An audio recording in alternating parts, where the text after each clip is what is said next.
Ninguém pode ser salvo sem receber o poder da palavra de Deus e do Espírito Santo. Depois que a pessoa é salva, para levar a vida de fé vitoriosa e para ter crescimento espiritual, terá de buscar o conhecimento da palavra. Nesse ministério, precisa contar com a ajuda do Espírito Santo. Muitos cristãos acreditam que a salvação vem quando a pessoa é nascida de novo ao receber o evangelho pregado pelo poder do Espírito Santo. Depois tentam continuar a vida de fé por seu próprio esforço humano.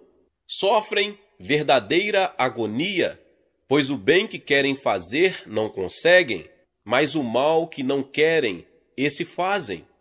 No final suspiram e clamam como Paulo: miserável homem que eu sou, quem me livrará do corpo desta morte? Romanos 7, 24.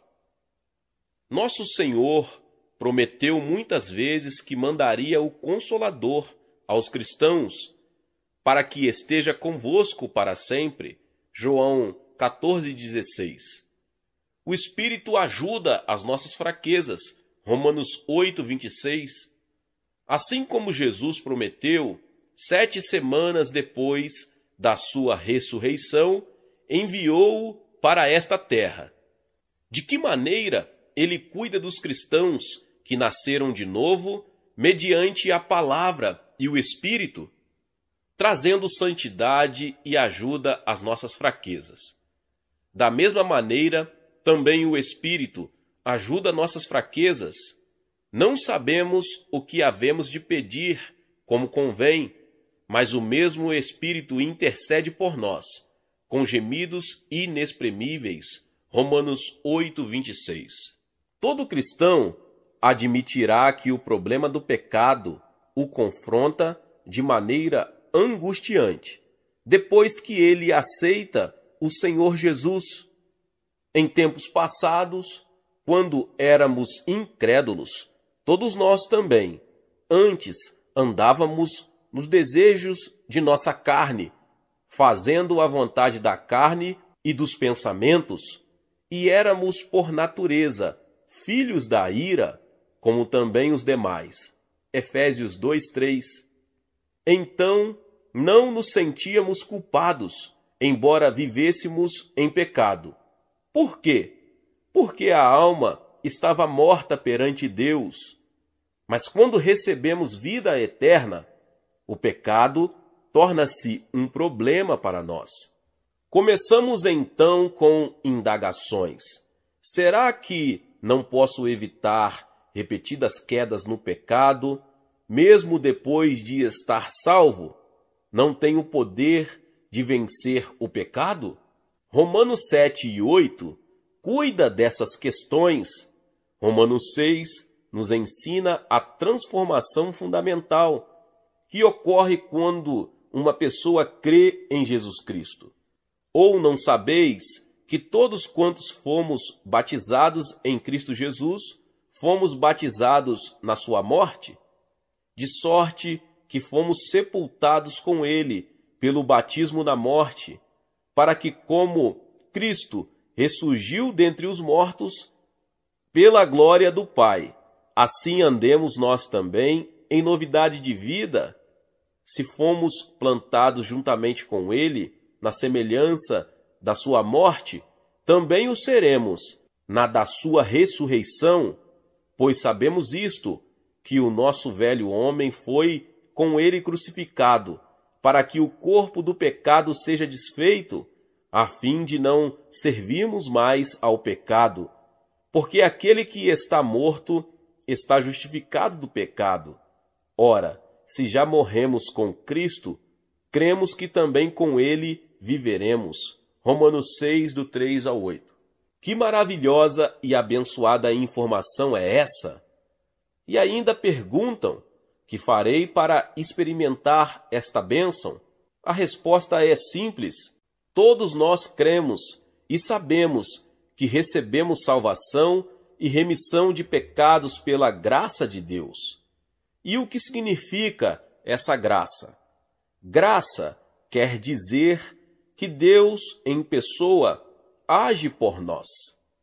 Se tentarmos nos salvar ou ajudar Deus a nos salvar, isso não será graça. Graça quer dizer que nós recebemos pela fé o que Deus preparou para nós. A pessoa que aceitou Jesus Cristo como seu Salvador é totalmente diferente daquela que aceitou apenas o padrão moral do cristianismo ou seus ritos religiosos. Por meio de Cristo, o velho homem foi crucificado, morto.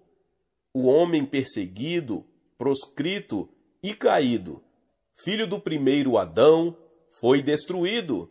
Com Cristo, nosso último Adão, o homem surgiu como nova pessoa para a nova vida.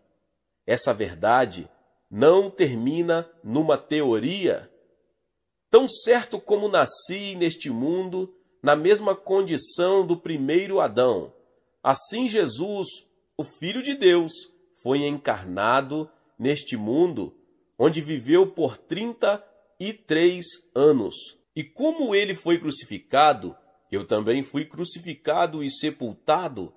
Ressuscitei uma nova criatura pelo poder da ressurreição de Cristo. Todos os que creem em Jesus Cristo passam por essa experiência.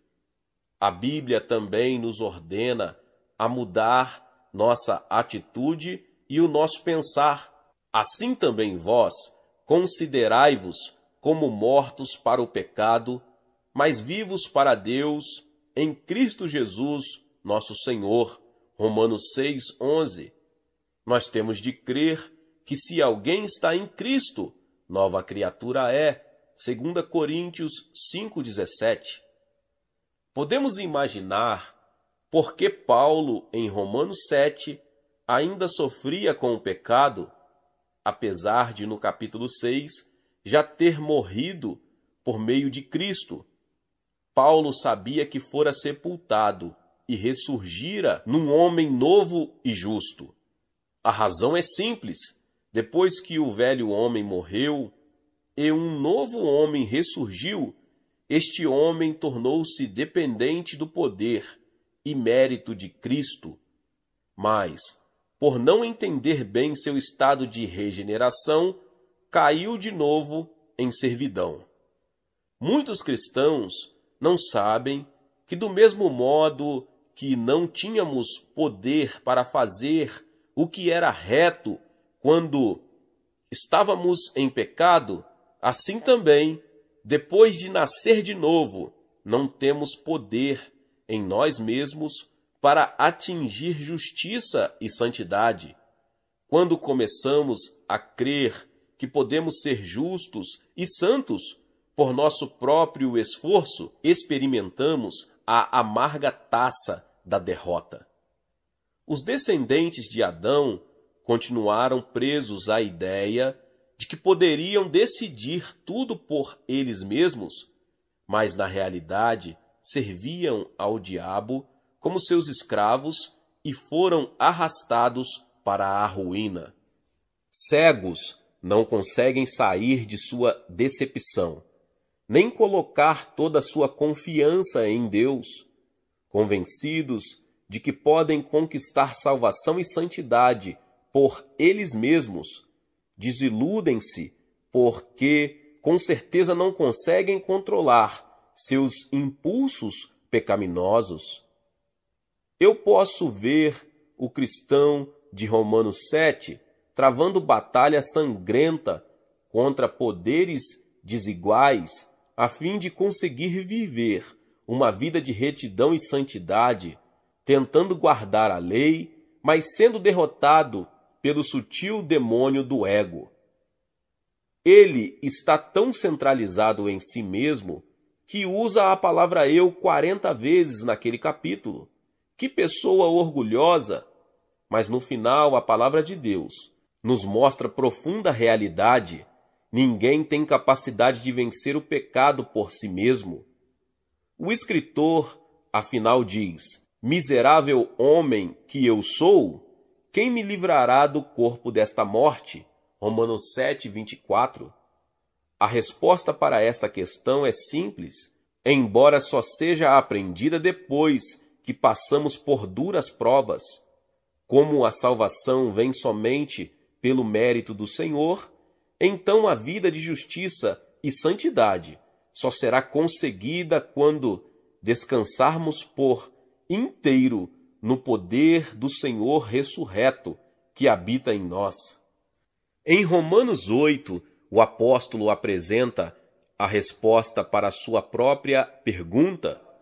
Portanto, agora nenhuma condenação há para os que estão em Cristo Jesus, que não andam segundo a carne, mas segundo o Espírito, porque a lei do Espírito de vida em Cristo Jesus livrou-me da lei do pecado e da morte. Romanos 8, 1 e 2.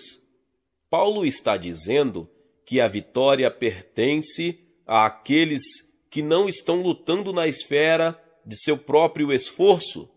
Nós, os que temos recebido uma nova vida em Cristo, foi Ele que venceu o pecado, a morte, o diabo e a maldição.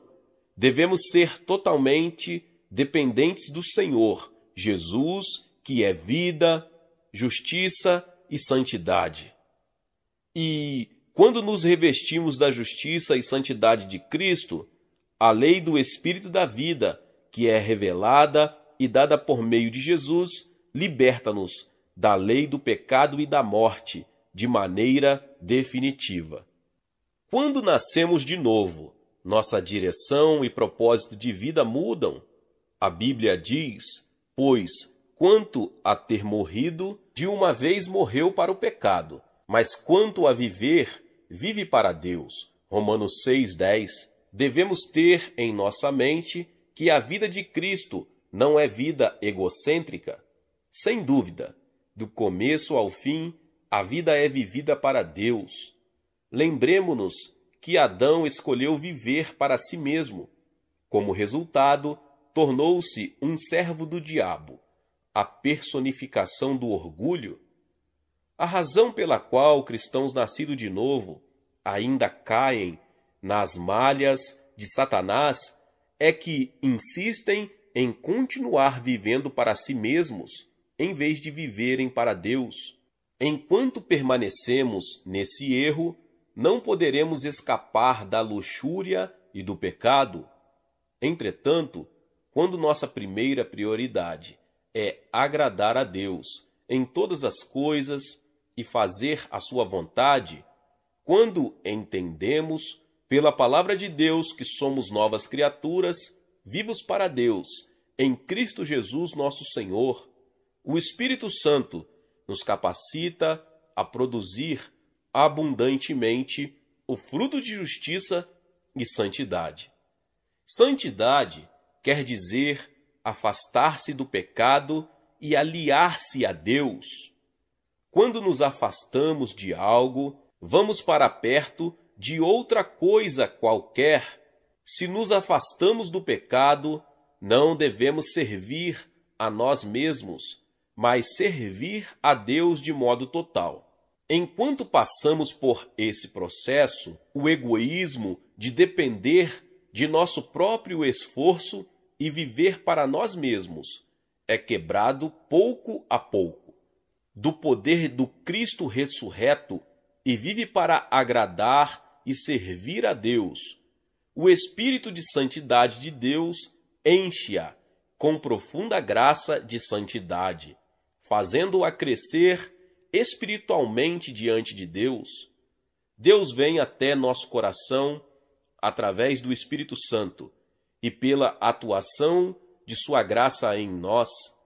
O próprio Deus nos liberta da lei do pecado e da morte e nos capacita a aceitar a lei de Deus.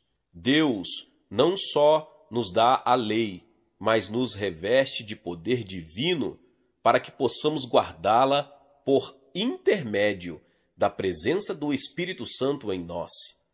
Aí está a graça. Por essa razão, o apóstolo Paulo diz em Gálatas 2:20: estou crucificado com Cristo, e já não vivo, mas Cristo vive em mim. Agora, não sou eu quem vive, Cristo que está em mim, vive, crê e age por intermédio do Espírito Santo. Sabendo esse preceito, apenas confio que ele está transformando meu coração, dia após dia. Eis o que Deus faz por nós. E essa é a essência do Evangelho. Nós não podemos continuar usando esta desculpa. Na verdade, o espírito está pronto, mas a carne é fraca. Mateus 26:41. Não. Nos é suficiente reconhecer o Espírito Santo e crer nele, mas importa, na verdade, que o recebamos e permitamos que ele nos dê sua plenitude, de maneira que nós automaticamente aceitemos a lei de Deus, não por compulsão exterior, mas pelo poder do Espírito Santo no íntimo do nosso ser.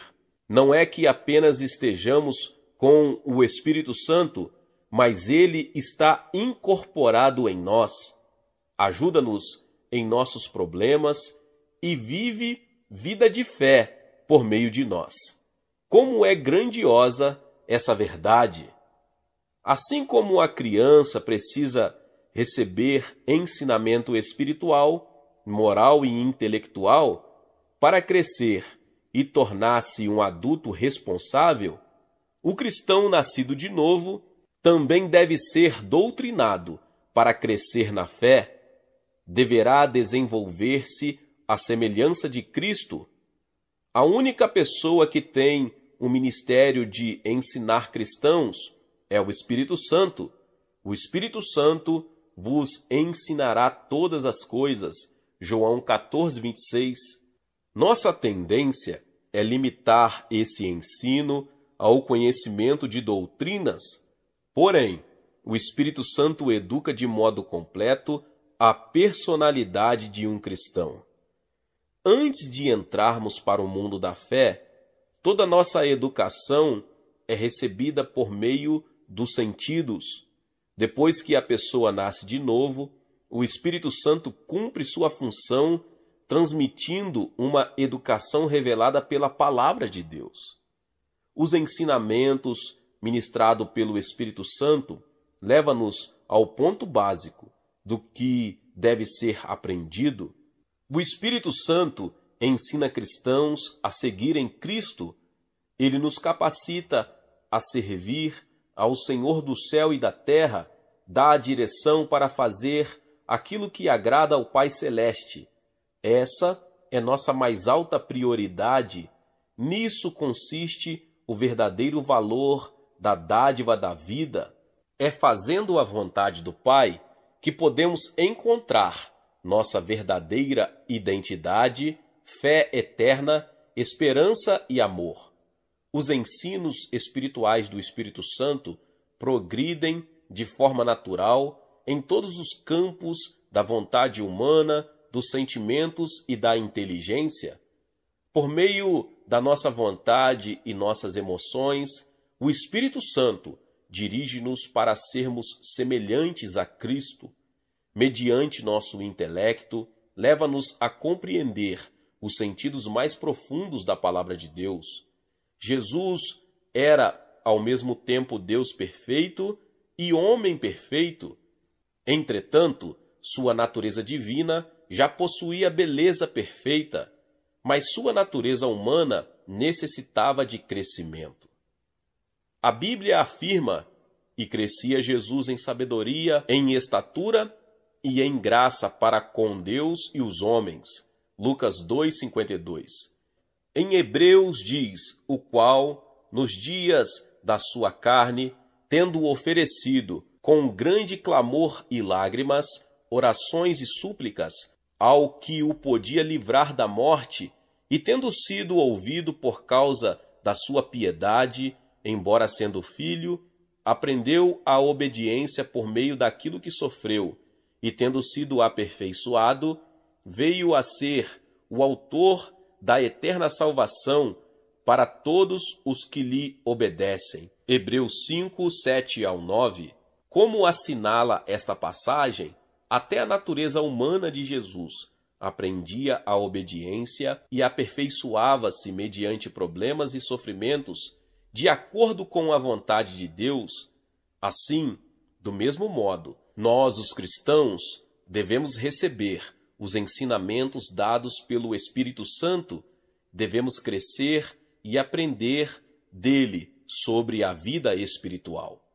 O ensino do Espírito Santo aos cristãos pode ser dividido em dois métodos, mediante a palavra de Deus e mediante experiências da vida.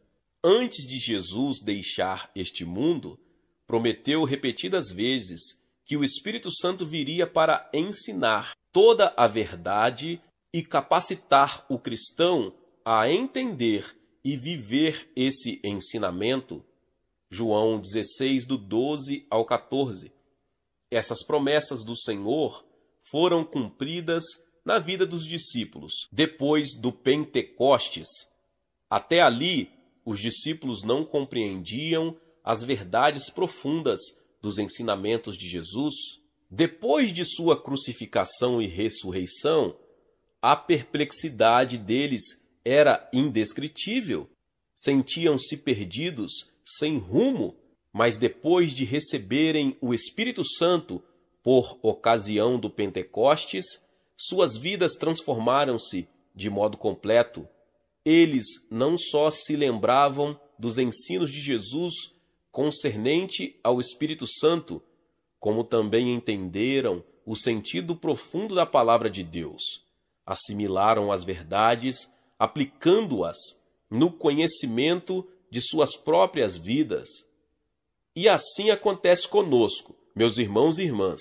Embora tentamos estudar e compreender a palavra de Deus, se não nos enchermos do Espírito Santo, que em contrapartida nos dá maior desejo de aprender, só aprenderemos um amontoado de palavras, cujo sentido não nos alcança. Continuaremos confusos, seguindo vida infrutífera, faltando-nos gratidão profunda pela glória de Deus. E esta só pode ser obtida mediante obediência fiel e serviço a Deus.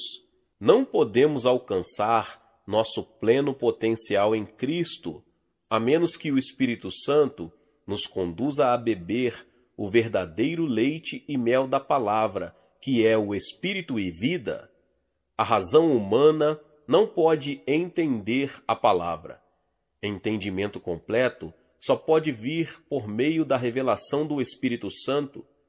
O Espírito Santo também nos ensina por meio de problemas e experiências do dia a dia. Aprendemos a desejar a vontade de Deus e seguir o exemplo de Cristo.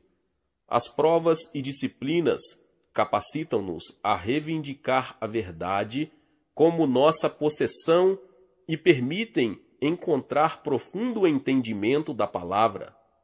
Não devemos deixar de viver os ensinamentos do Espírito Santo, que recebemos por meio das provas e experiências da vida real, ou por meio da palavra de Deus.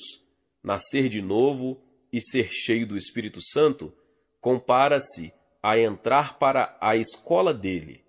Nessa escola não há feriado nem férias. Em todas as situações da vida, o Espírito Santo apresenta Cristo como modelo. Leva-nos a imitar sua vida e participar dela. Muitas vezes, durante o dia, o Espírito Santo fala-nos por intermédio da palavra ou de uma experiência, porque nessa escola sempre estamos em aula. A Bíblia diz que quando Jesus saiu das águas do batismo, os céus se abriram e o Espírito Santo desceu sobre ele, na forma de uma pomba. Então, depois que Jesus voltou do Rio Jordão, cheio do Espírito Santo, foi levado por ele ao deserto, para lá permanecer por 40 dias, nos quais foi tentado. É claro que o Espírito Santo não levaria Jesus para ser tentado com a finalidade de destruí-lo. Essa tentação do diabo serviria para disciplinar Jesus. De igual modo, o Espírito Santo está conosco e nos ensina em ambas as situações. Sentimos a maravilhosa graça e o amor de Deus também quando nos sentimos abandonados num deserto. Ele nos educa de tal maneira que nossa fé, centrada em Deus, dependente da palavra, do amor e da esperança do céu, possa crescer. Em circunstância alguma, os cristãos que entram para a escola do Espírito Santo devem sentir-se desanimados ou determinados a voltar atrás. A Bíblia nos encoraja dizendo: meus irmãos, tende por motivo de grande gozo o passardes por provações, sabendo que a prova da vossa fé desenvolve a perseverança. Ora, a perseverança deve terminar a sua obra, para que sejais maduros e completos, não tendo falta de alguma coisa. Tiago 1:24. Portanto, se nós vivermos sempre uma vida agradável a Deus e centrada nele, se dependermos sempre do Senhor Jesus, o Espírito Santo, que veio para nos ensinar, fará que cresçamos de tal modo que não ficará nenhuma falha no conhecimento da palavra, nem em nossa fé. Porque todos os que são guiados pelo Espírito de Deus são filhos de Deus, Romanos 8,14.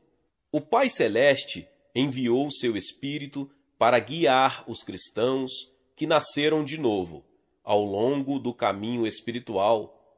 Os filhos de Deus têm se tornado pessoas que pertencem ao mundo espiritual por causa de sua regeneração, muito embora vivam ainda no mundo físico, num tabernáculo de carne.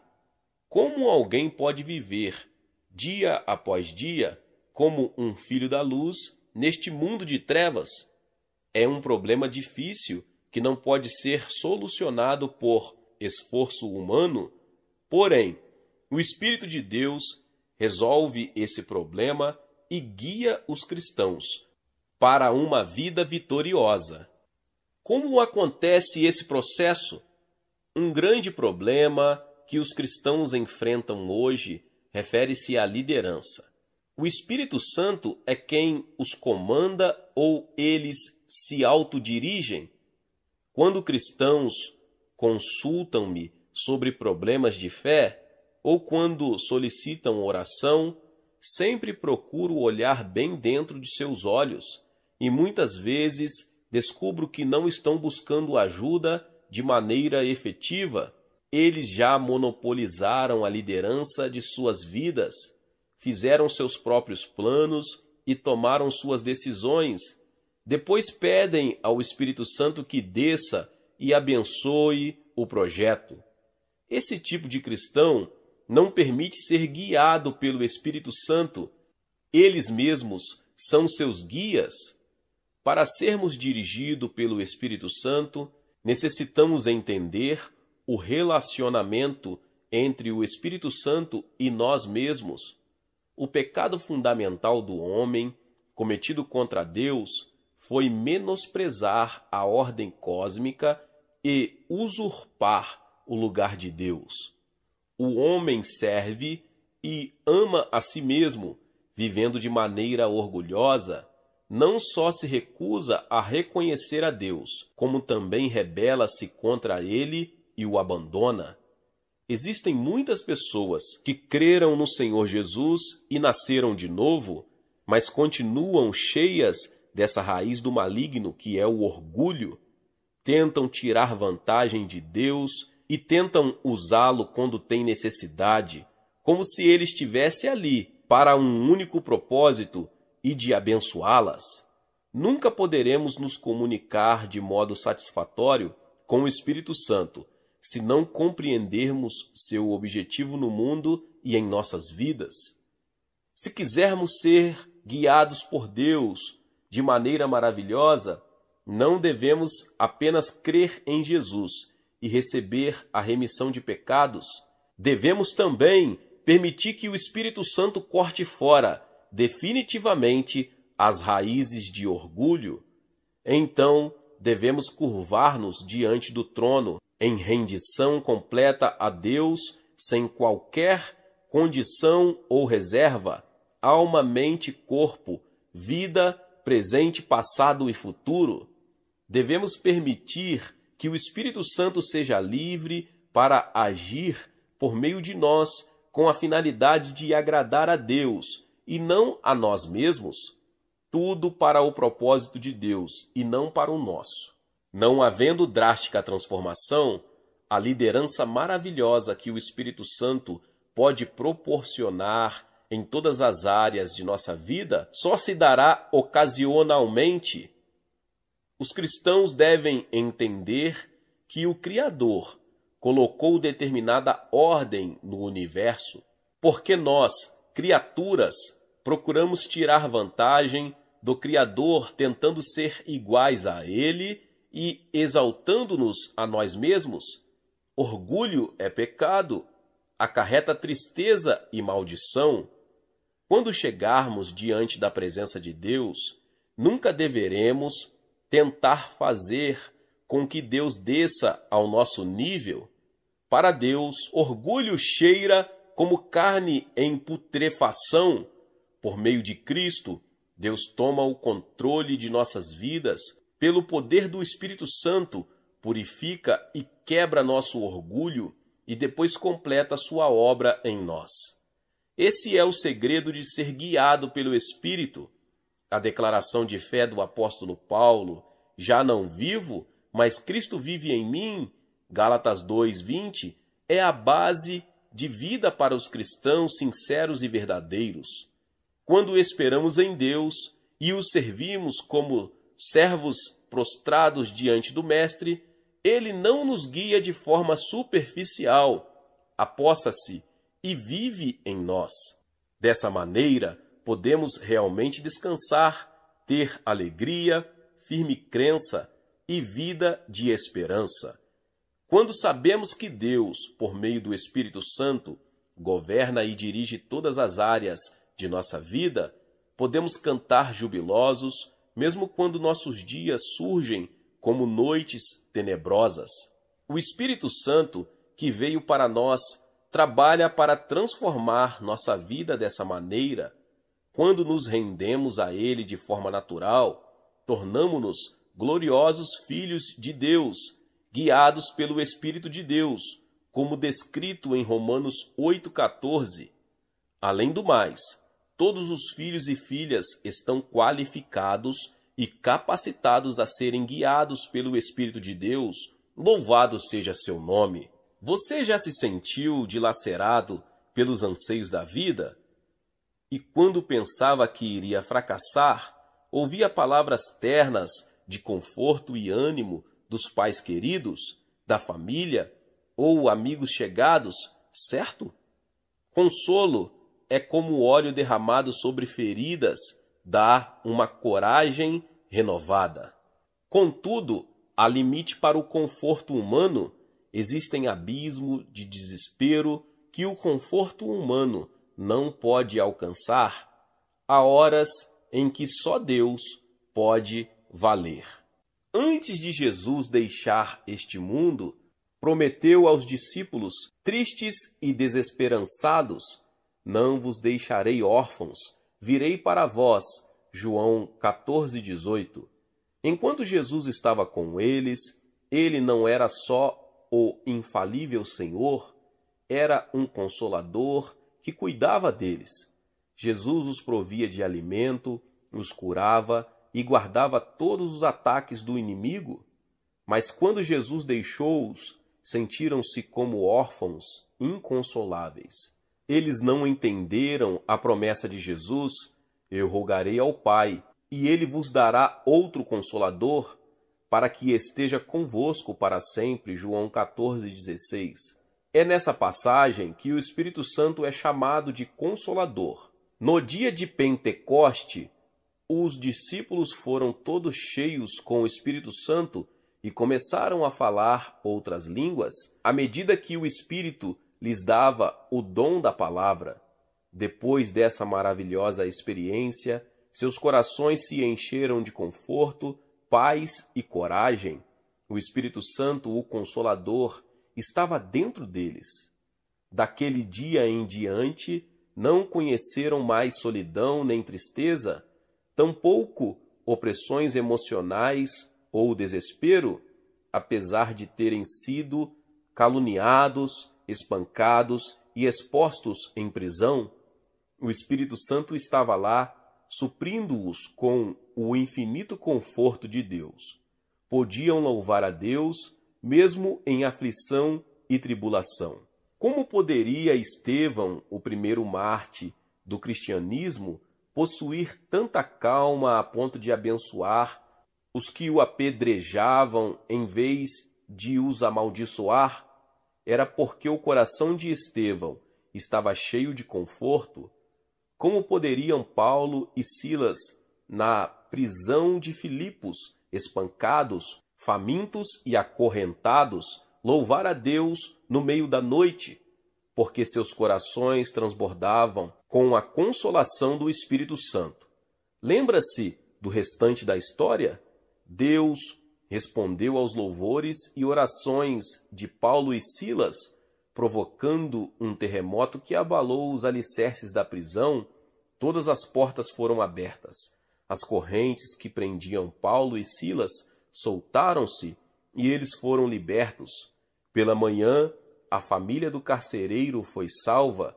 O Espírito Santo veio e deu conforto profundo às almas dilaceradas, feridas e sofridas. O apóstolo Paulo escreveu aos Coríntios a respeito do conforto mediante o poder do Espírito Santo. Bendito seja o Deus e Pai de nosso Senhor Jesus Cristo, o Pai das misericórdias e Deus de toda a consolação, que nos consola em toda nossa tribulação, para que também possamos consolar os que estiverem em alguma tribulação, com a consolação com que nós mesmos somos consolados por Deus. Pois como as aflições de Cristo transbordam para conosco, assim também a nossa consolação transborda por meio de Cristo. 2 Coríntios 1, 3-5. O conforto vindo de Deus por meio do Espírito Santo permite superar tribulações e provações. Na primeira igreja que fundei, havia uma senhora idosa que enviuvara quando ainda jovem. Com muito sacrifício e sofrimento conseguiu criar uma filha. Quando ela se casou, a mãe foi morar com ela para tomar conta da casa. Com o nascimento de uma criança, o coração da filha ficou debilitado. Aquela mãe orou com fé a Deus. A viúva teve a experiência da plenitude do Espírito Santo, mas a filha morreu. Parecia que o mundo daquela mãe desabara. Pela filha, ela sacrificaria seus próprios anseios de vida e agora a filha partira. Que palavras poderiam confortar essa mulher no profundo de seu desespero, quando o corpo sem vida de sua filha era velado em casa? Como é o costume na Coreia, fui chamado para dirigir o ofício fúnebre. Quando entrei ali, senti que havia algo diferente. Antes, a mãe estivera inconsolável. Agora o rosto daquela anciã estava radiante e não desesperado. Ela chegou até a me confortar ao servo do Senhor, dizendo que não devíamos ficar preocupados pela morte da filha, pois ela fora para a sua morada eterna no céu. Assegurou-me que sua jovem filha descansara nos braços do Pai. Ela entoava louvores com tanto poder que chegou a dançar jubilosa. Quem poderia ter dado esse consolo transbordante? Só o Espírito Santo pode curar as feridas do sofrimento, derramando óleo sobre elas. O Espírito Santo nos dá o poder para permanecer em pé e marchar em frente, entoando um hino de triunfo. Quando somos cheios com o Espírito Santo e aprendemos a andar com ele, o consolo profundo que o mundo não conhece nem entende transborda em nossas almas. Receberemos nossa força para superar quaisquer circunstâncias. Tornamo-nos cristãos que podem oferecer alívio para qualquer pessoa atingida pela aflição. Porque sois filhos, Deus enviou aos nossos corações o Espírito de seu Filho, que clama, Abba Pai, Gálatas 4:6. Ser pai quer dizer ser autor da vida de uma criança e a causa da existência desse ser. Somente um homem pode ser meu pai, nesse sentido da palavra. Mas Deus também é meu pai na fé, o autor e a causa de meu novo nascimento. Nossa fé cristã não é uma religião como muitos interpretam de maneira errada. Podemos chamar religião ao nascimento de uma criança? A fé cristã não é uma religião, mas uma experiência com o Senhor Jesus Cristo. Passei pela experiência do novo nascimento. Nasci de Deus. Deus tornou-se meu Pai e eu me tornei seu filho. Todos os passos de crescimento que damos na igreja, lições que precedem ao batismo, o batismo em si, a igreja e seus membros, os ritos, são auxílios externos para tornar-nos melhores filhos de Deus. Mas isso tudo não é o mesmo que ser nascido na família de Deus pelo poder do Espírito Santo. Nós lemos no Evangelho de João, mas a todos os que o receberam, aqueles que creram no seu nome, deu-lhes o poder de serem feitos filhos de Deus, filhos nascidos não do sangue, nem da vontade da carne, nem da vontade do homem, mas de Deus. João 1:12-13. Como essa palavra mostra, não podemos tornar-nos filhos de Deus por nosso sangue, nem pela vontade da carne, nem do homem, por mais que o tentamos. Você é nascido como um filho de Deus, apenas quando nasce de novo pelo poder do Espírito. Sem a experiência de um coração lavado, você não tem autoridade para tornar-se um filho de Deus. Tiago 1:18 diz, segundo a sua vontade, ele nos gerou pela palavra da verdade, para que fôssemos como primícias das suas criaturas. Você é nascido de Deus, quando recebe sua palavra pelo poder do Espírito Santo. Jesus mesmo disse a Nicodemos, em verdade te digo, que quem não nascer de novo não pode ver o reino de Deus. Perguntou-lhe Nicodemos, como pode um homem nascer sendo velho? Poderá voltar ao ventre de sua mãe e nascer? Jesus respondeu, em verdade te digo, que aquele que não nascer da água e do Espírito não pode entrar no reino de Deus. O que é nascido da carne é carne, mas o que é nascido do Espírito é Espírito. João 3, do 3 ao 6. Nascemos de Deus como filhos espirituais, mediante sua palavra, pelo poder do Espírito Santo, do mesmo modo como nascemos de nossos pais carnais, recebendo vida física. Quando nascemos de novo, o Espírito Santo nos revela nosso relacionamento íntimo com Deus, nosso Pai. Uma senhora que conheço contou-me a seguinte história. Sua irmã não tinha filhos, então ela mandou sua própria filha à casa dessa irmã para ser adotada por ela, mas a filha não conseguia chamar sua tia de mãe. Embora tivesse havido grande tentativa para persuadir a menina a pronunciar a palavra mãe quando se dirigia à tia, ela só conseguia balbuciar sons inarticulados. Recusando-se a chamar sua tia de mãe, não pôde tornar-se sua filha adotiva. Esse mesmo relacionamento de parentesco funciona na área espiritual. mediante a palavra e o Espírito Santo, começamos a chamar Deus Abba Pai, porque assim nos guia o instinto dentro de nosso coração. A Bíblia mostra que o Espírito Santo de Deus está fazendo esse trabalho. Em Romanos 8, 15, 16, lemos: pois não recebestes o espírito de escravidão para outra vez estardes em temor, mas recebestes o espírito de adoção, pelo qual clamamos Abba Pai. O mesmo Espírito testifica com o nosso espírito que somos filhos de Deus. Em nosso coração, pela revelação do Espírito Santo, sabemos que Deus tornou-se nosso Pai e nós filhos seus.